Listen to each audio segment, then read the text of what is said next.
আমি যে হিজাব তো শিবির তো আমাকে জোর করে হিজাব পড়াচ্ছে না। দেখুন, যে হিজাব পড়তে চাই এবং যে হিজাব পড়তে চায় না, তাদের দুজনের মধ্যে চলতে দেওয়া, সেটাই হলো সহাবস্থান, সেটাই হলো কি বলে সৌহার্দ্যপূর্ণ যে রাজনীতি। আমাদের মধ্যে আইডিওলজিক্যাল ডিফার থাকবে, একজন আরেকজনকে ওন করবো না, কিন্তু একজন আরেকজনের যে চিন্তাধারা সেটাকে আমরা সম্মান করব, তাকে সেটা আমরা করতে দিব। এবং শিবির ক্ষমতায় আসলে কী করবে না করবে সেটা আপনারা দেখতে পেয়েছেন। তারা তো তাদের যে মতাদর্শ তারা কিন্তু আমাকে ওন করছে না, যেটা আমি বারবার বলি, তাদের কিন্তু আমাকে ওন করতে হচ্ছে না। আমি এই যে হিজাব করি না, এটাকে তাদেরকে ওন করতে হচ্ছে না, কিন্তু তাদেরকে এই জিনিসটা আমি বা কিংবা হচ্ছে শিবিরের যে আইডিওলজি বা তাদের যে রাজনৈতিক যে কর্মকাণ্ড সেগুলো কিন্তু আমি ওন করি না, কিন্তু আমরা একসাথে কাজ করছি। বাংলাদেশের নতুন ক্যাম্পাসের স্বার্থে বলেন, নতুন বাংলাদেশের স্বার্থে বলেন, আমরা একসাথে কাজ করছি যাতে এই সহাবস্থানটিকে প্রমোট করা যায়, যে আমরা একজন আরেকজনকে ওন করি না, স্টিল আমরা একসাথে কাজ করতে পারবো বাংলাদেশের স্বার্থে।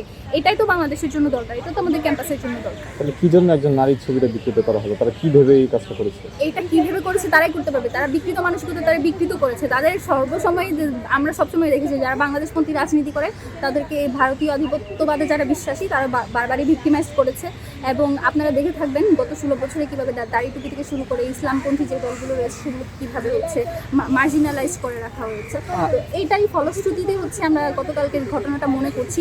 এই আক্রোশ, এই যে আমাদের প্যানেলের এত বেশি হচ্ছে জনপ্রিয়তা, আমাদের প্যানেলের এই যে সকলের সাথে যে কাজ করা, তাদের এই যে দিন দিন যেভাবে তারা জনপ্রিয় হচ্ছে, এটা আসলে একটা পক্ষ নিতে পারছে না, এটাই বাস্তব।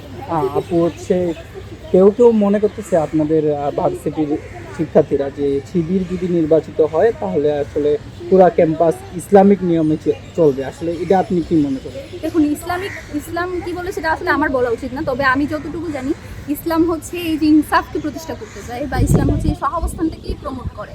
তো ইসলামী নিয়মে চলবে এটা আসলে কিভাবে বলে, ঢাকা বিশ্ববিদ্যালয়ের মতো মানে জায়গায় এই এক্সপেকটেশন কারা করে আমি এক্স্যাক্টলি জানি না, বা এই ধরনের প্রোপাগান্ডা কারা ছড়ায়।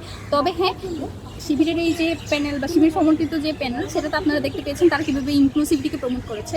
এবং আমাদের বিশ্বাস এবং আমরা এইটুকু সিউরিটি সবাইকে দিতে চাই যে আপনি যখন ঢাকা বিশ্ববিদ্যালয়ে যখন আমাদের প্যানেল জয়ী হয়ে আসবে, আপনি যে কাজটা করতে চান সেটা করার স্বাধীনতা, আপনি যে মতাদর্শ লালন করেন সেই মতাদর্শ প্র্যাকটিস করার যে স্বাধীনতা, সেটা অন্তত আমরা এই ঢাকা বিশ্ববিদ্যালয়ে প্র্যাকটিস করার যে শুরু, সেটা আমরা করে যাব।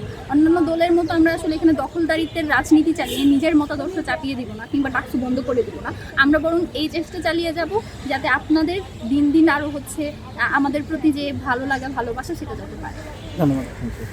আসলেই সুন্দর। যখন ধরেন আমার এক শিক্ষার্থীর সাথে দেখা হলো, আজকে রিক্সা দিয়ে আসার সময় আমার জুনিয়র একজনের সাথে আসলাম, আমি তখন বললাম, আমার নাম বললাম, বলছি আচ্ছা আপু আপনি।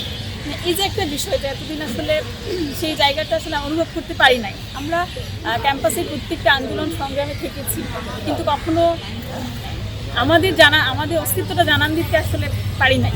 এটা খুবই দুঃখজনক। আমরা ক্যাম্পাস নিয়ে আরও আগে থেকেই ভেবেছি, আমরা প্রত্যেকটা অনিয়মের বিরুদ্ধে কথা বলে আসছি, কিন্তু নিজেদের জানান দিয়ে আসলে কখনো বলতে পারি না। এটা আসলে দুঃখজনক। তো এখন আলহামদুলিল্লাহ খুবই ভালো লাগছে। আমরা সব জায়গায় যাচ্ছি, আমরা অলরেডি আমাদের ক্যাম্পাসের সমস্যাগুলো আইডেন্টিফাই করে আমরা আগেই ডিন, প্রক্টর, ভিসি স্যার বরাবর বিভিন্ন অ্যাপ্লিকেশন দিয়েছি। আমাদের পক্ষে যতটুকু সম্ভব আমরা ওই কাজটুকু করছি। আমরা হচ্ছে প্রথম বর্ষে ভর্তির সময় হেল্প ডেস্ক দিয়েছি, সেখানে যথেষ্ট সাড়া পেয়েছি। যে গার্ডিয়ানরা এসে আসলে বলছিল যে আমার মেয়েটাকে একটু দেখে রেখো, বা তোমরা একটু খোঁজখবর রেখো, মানে ওনারা আসলে বেশ আস্থা করছিলেন। আমরা তো আসলে আরও অনেকগুলো এজেন্ডা আমাদের ছিল। আমরা হেল্প ক্যাম্প করতে চেয়েছিলাম, আমরা ওই দিন কোরআন বিতরণ কর্মসূচিটা রেখেছিলাম। পরে অবশ্য প্রশাসন থেকে বলা হলো যে এটা এখন করা যাবে না, আমরা এটা বন্ধ করে দিলাম। বলে বসে তিনি আপনাদেরকে দেখে এরকম একটা অভিযোগ আনছে যে ইসলাম ছাত্র সংস্থাগুলো কোরআন বিতরণ করছে, যেখানে ধর্ম অনুভূতি এনে নিজেদের একটা জায়গা তৈরি করতে চাচ্ছে, যেটা বিধিনিষেধে যায় না। আচ্ছা, এটা ছিল আমাদের প্রতিষ্ঠাবার্ষিকী উপলক্ষে, কিন্তু অনেক দেরি হয়ে গেছে আমাদের সেই প্রোগ্রামটা বাস্তবায়ন করতে। তো আমরা হচ্ছে আগের দিন প্রক্টর অফিসে দরখাস্ত জমা দিয়েছি, আমরা নিয়মতান্ত্রিকভাবেই সেটা করতে চেয়েছি। এবং সেখানে আমাদের শুধু বাংলা অনুবাদ ছিল, যাতে শুধু মুসলিম শিক্ষার্থীরা না, অমুসলিম শিক্ষার্থীরাও সেটা নিতে পারে চাই, শুধু বাংলা অনুবাদটা আমরা দিয়েছি।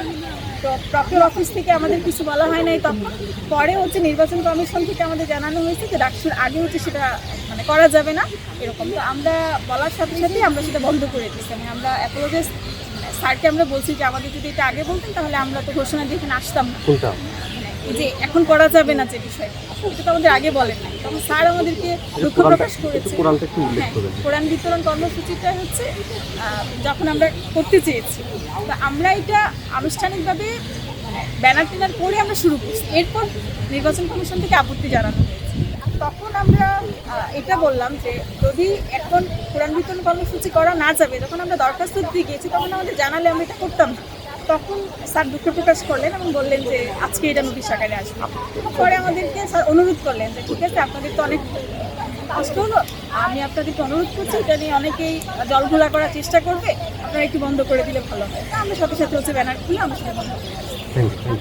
তো ডাকসুর এখন যে কম্পিটিটিভ যে একটা সিনারিও, এটা আমরা কখনো আশা করি নাই, এবং এটা আমাদের জন্য আসলেই একটা প্লেজিং জিনিস।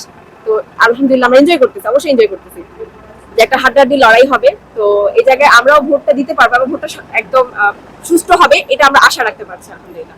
কোন প্যানেলটা বিজয় হতে পারে বলে আপনি মনে করেন? এটা এখনো বোঝা যাচ্ছে না এই কারণে, কারণ সবারই পটেনশিয়ালিটি খুবই হাই এবং সবাই অনেক কাজ করছে, তো কম্পিটিটিভ হবে অনেক বেশি।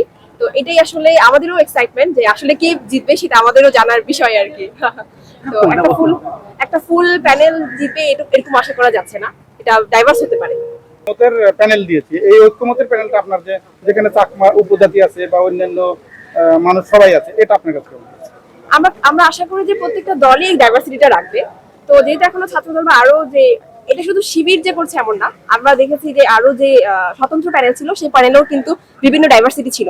তো আশা করি ছাত্র দলেরও ডাইভার্সিটি থাকবে এবং ডাইভার্সিটিটাই আমাদের কাছে কাম্য। তো আমরাও দেখছি যে ডাকসু নির্বাচনে কোন স্টুডেন্টরা কথা বলতেও সাহস পেতেন না, কোন দিকে কথা বলবেন। এখন আপনারা যে কথাটা বলতেছেন স্বাধীনভাবে, এতে আপনাদের কোনো ভয় ভীতি বা হুমকির কোনো কিছু পাচ্ছেন কিনা? না, আলহামদুলিল্লাহ আমরা নির্ভয়ে কথা বলতে পারি। এটা শুধু এখন না, জুলাই পরবর্তী সিচুয়েশনটা এসেছে আলহামদুলিল্লাহ। তো ওই জায়গা থেকে অবশ্যই ক্যাম্পাসে নতুন একটা ভাইব তো পাওয়া যাচ্ছে। তো হ্যাঁ, আমরা নির্ভয়ে কথা বলতে পারি, এটাই হচ্ছে আমাদের প্রাপ্তি। জুলাই নির্বাচনে অনেক প্যানেলে নির্বাচন করছেন, সাধারণ শিক্ষার্থীদের আসলে প্রত্যাশা কি? সাধারণ শিক্ষার্থীদের প্রত্যাশা হচ্ছে ক্যাম্পাসের ওভারঅল সংস্কার, আমরা যেন আমাদের দাবিগুলো খুব ভালোভাবে প্রেজেন্ট করতে পারি। আর যে স্লো প্রসেসটা, কোনো একটা দাবি আমরা যদি জানাই সেটা খুব স্লোলি হচ্ছে এক্সিকিউট হয়, সেই স্লো প্রসেসটা যেন হচ্ছে মিনিমাইজ হয়, এটাই হচ্ছে আমাদের প্রত্যাশা আর কি। Thank you. আমরা এখন ঢাকা বিশ্ববিদ্যালয়ের কেন্দ্রীয় ছাত্র সংসদ ডাকসুর সামনে আছি। আপনারা দেখতে পাচ্ছেন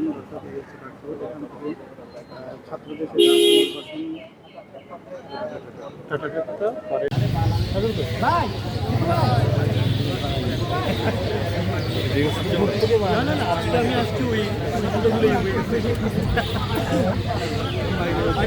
আমি